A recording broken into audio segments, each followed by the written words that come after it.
Price lord. ದೇವರ ಅತಿ ಪರಿಶುದ್ಧ ನಾಮಕ್ಕೆ ಸ್ತೋತ್ರವಾಗಲಿ. ಮತ್ತೊಂದು ದಿನವನ್ನು ಕಾಣುವಂತೆ ದೇವರು ನಮಗೆ ಸಹಾಯ ಮಾಡಿದ್ದಕ್ಕಾಗಿ ಸ್ತೋತ್ರ.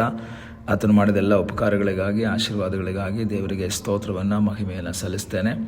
ಇಂದಿನ ವೇದ ಅಧ್ಯಯನಕ್ಕಾಗಿ ಒಂದು ವಾಕ್ಯವನ್ನು ಓದಿಕೊಳ್ಳೋಣ. ಆದಿಕಾಂಡ 28ನೆಯ ಅಧ್ಯಾಯ 15ನೇ ವಾಕ್ಯ.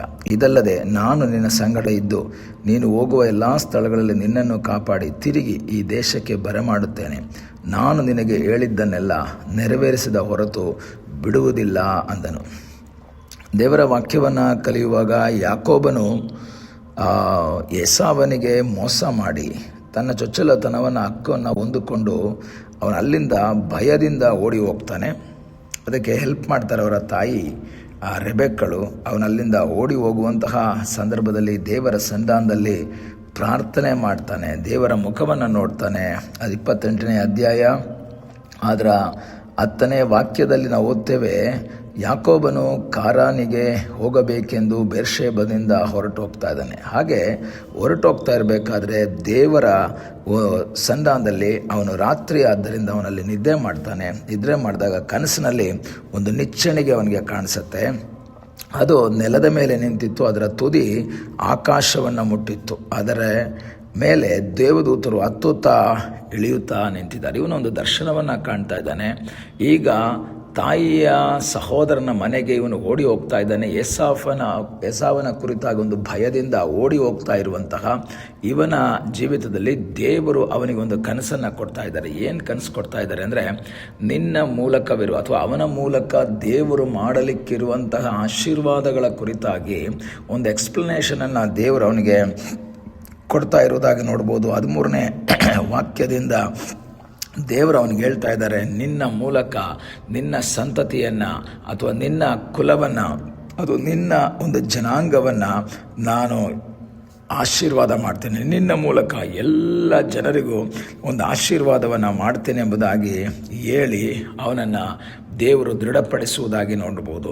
ಪ್ರಿಯ ದೇವರ ಮಕ್ಕಳೇ, ನಿಮ್ಮ ಜೀವಿತದಲ್ಲಿ ನಾವು ಸಹ ದೇವರ ಚಿತ್ತಕ್ಕೆ ವಿಧೇಯರಾಗಿ ಪ್ರಾರ್ಥನೆಯೊಂದಿಗೆ ದೇವರ ಮುಖವನ್ನು ನೋಡೋದಾದರೆ ಆತನು ನಮ್ಮ ಸಂಗಡ ಇದ್ದು ನಮ್ಮನ್ನು ಆಶೀರ್ವಾದ ಮಾಡ್ತಾನೆ. 15ನೇ ವಾಕ್ಯದಲ್ಲಿ ಓದ್ತೇವೆ, ನಾನು ನಿನ್ನ ಸಂಗಡ ಇರ್ತೀನಿ, ನಾನು ನಿನ್ನ ಜೊತೆಯಲ್ಲಿ ಇರ್ತೀನಿ ಎಂಬುದಾಗಿ ದೇವರು ವಾಗ್ದಾನ ಮಾಡ್ತಾನೆ. ಮೊದಲನೇದಾಗಿ ನಾನು ನಿನ್ನ ಸಂಗಡ ಇರ್ತೀನಿ. ಎರಡನೇದಾಗಿ ಹೇಳ್ತಾನೆ, ನೀನು ಹೋಗುವ ಎಲ್ಲ ಸ್ಥಳಗಳಲ್ಲಿ ನಿನ್ನನ್ನು ಕಾಪಾಡಿ ಈ ದೇಶಕ್ಕೆ ನಾನು ಬರಮಾಡ್ತೇನೆ.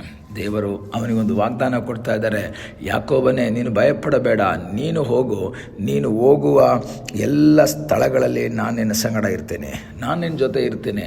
ನಿನಗೆ ಏನೇ ಸಮಸ್ಯೆ ಬಂದರೂ ನಿನ್ನನ್ನು ಕಾಪಾಡಿ ಈ ದೇಶಕ್ಕೆ ನಾನು ಬರಮಾಡ್ತೇನೆ ಎಂಬುದಾಗಿ ದೇವರು ಯಾಕೋಬನಿಗೆ ವಾಗ್ದಾನ ಮಾಡ್ತಾನೆ. ಈ ಬೆಳಗಿನ ಸಮಯದಲ್ಲಿ ಕರ್ತನು ನಮಗೆ ತಿಳಿಸುವಂತಹ ಒಂದು ಮಾತೇನೆಂದರೆ, ನೀನು ಹೋಗುವಂಥ ಸ್ಥಳಗಳಲ್ಲಿ ನಾನು ನಿನ್ನ ಸಂಗಡ ಇರ್ತೇನೆ.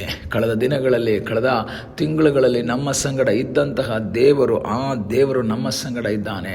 ಆತನು ಮುಂದೆಯೂ ಸಹ ನಮ್ಮ ಸಂಗಡ ಇರ್ತಾನೆ ಎಂಬುದಾಗಿ ಆತನು ವಾಗ್ದಾನ ಮಾಡ್ತಾನೆ. ಮಾತ್ರವಲ್ಲ, ಆತನು ನಮ್ಮನ್ನು ಕಾಪಾಡುವ ದೇವರು, ನಮ್ಮ ಸಂಗಡ ಇದ್ದು ನಮ್ಮನ್ನು ನಡೆಸುವಂತಹ ದೇವರು, ಬರುವಂಥ ಸಕಲ ಕೇಡುಗಳಿಂದ ನಮ್ಮನ್ನು ಬಿಡಿಸುವ ಸರ್ವಶಕ್ತನಾದ ಒಬ್ಬ ದೇವರು ನಮಗೋಸ್ಕರ ಜೀವಿಸ್ತಾ ಇದ್ದಾನೆ.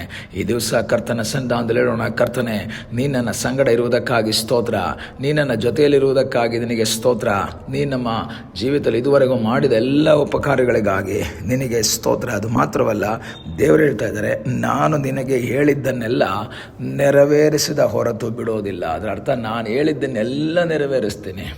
ಒಂದು ರೀತಿಯಲ್ಲಿ ಯಾಕೋಬನ ಜೀವಿತದಲ್ಲಿ ದೇವರು ಹೇಳ್ತಾ ಇರೋದು ಏನಾಗ್ತಾ ಇದೆ, ಒಂದು ಡೌಟ್ಫುಲ್ ಥರ ಅನ್ನಿಸ್ಬಿಡುತ್ತೆ. ಇದಾಗತ್ತಾ, ಇದು ನೆರವೇರುತ್ತಾ ಎಂಬುದಾಗಿ ಅವನು ಯೋಚನೆ ಮಾಡಿರಬಹುದು ಮನಸ್ಸಲ್ಲಿ. ದೇವರು ಮತ್ತೊಂದು ಕನ್ಫರ್ಮೇಷನ್ ಕೊಡ್ತಾ ಇದ್ದಾರೆ, ಇಲ್ಲ, ನಾನು ನಿನಗೆ ಏನೇನು ಹೇಳಿದ್ದೀನೋ ಅದನ್ನೆಲ್ಲ ನೆರವೇರಿಸದೆ ಹೊರತೆ ನಾನು ಬಿಡಲ್ಲ. ಅದರ ಅರ್ಥ ಏನು, ದೇವರೊಂದು ಮಾತನ್ನು ಹೇಳಿದ್ರೆ, ದೇವರೊಂದು ಪ್ರಾಮಿಸನ್ನು ಕೊಟ್ಟರೆ ಅದನ್ನು ನೆರವೇರಿಸ್ತಾನೆ.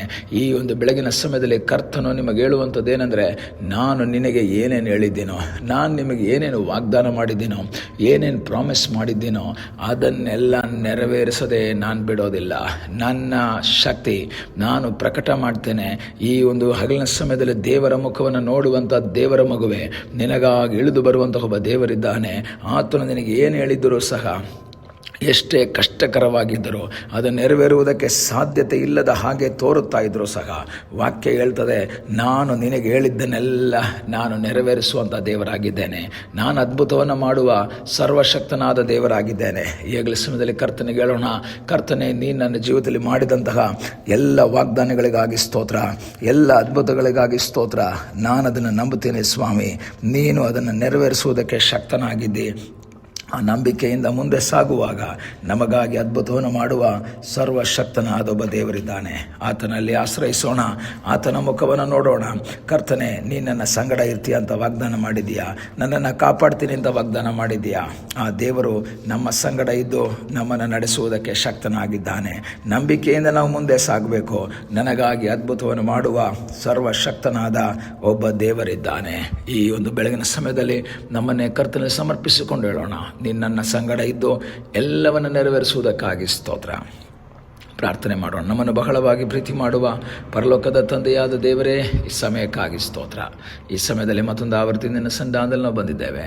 ತಲೆಬಾಗಿರುವಂತಹ ನಿನ್ನ ಮಕ್ಕಳನ್ನು ಕರ್ತನೆ ನೀನು ಆಶೀರ್ವಾದ ಮಾಡು. ಅವರ ಜೀವಿತದಲ್ಲಿ ಕರ್ತನೆ, ಅವರ ಪ್ರಯಾಣದಲ್ಲಿ ಅವರು ಮಾಡುವಂಥ ಪ್ರತಿಯೊಂದು ಕಾರ್ಯಗಳಲ್ಲಿ ನೀನು ಜೊತೆಗೆ ಇಲ್ಲಿವರೆಗೂ ನಡೆಸಿದ್ದೀಯ, ಅದಕ್ಕಾಗಿ ಸ್ತೋತ್ರ. ಕರ್ತನೆ, ನೀನು ಹೇಳಿದಂತಹ ಎಲ್ಲ ಮಾತುಗಳನ್ನು ತಕ್ಕ ಸಮಯದಲ್ಲಿ ನೆರವೇರಿಸುವಂಥ ದೇವರು ನೀನಾಗಿರೋದಕ್ಕಾಗಿ ಸ್ತೋತ್ರ. ಅವರ ಜೀವಿತದಲ್ಲಿ ನೆರವೇರಿಸಿ ಅವರನ್ನು ಆಶೀರ್ವದಿಸುವುದಾಗಿ ಪ್ರಾರ್ಥನೆಯನ್ನು ಕೇಳೋದಕ್ಕಾಗಿ ಸ್ತೋತ್ರ. ಯೇಸುವಿನ ನಾಮದಲ್ಲಿ ತಂದೆಯೇ, ಆಮೇನ್. God bless you.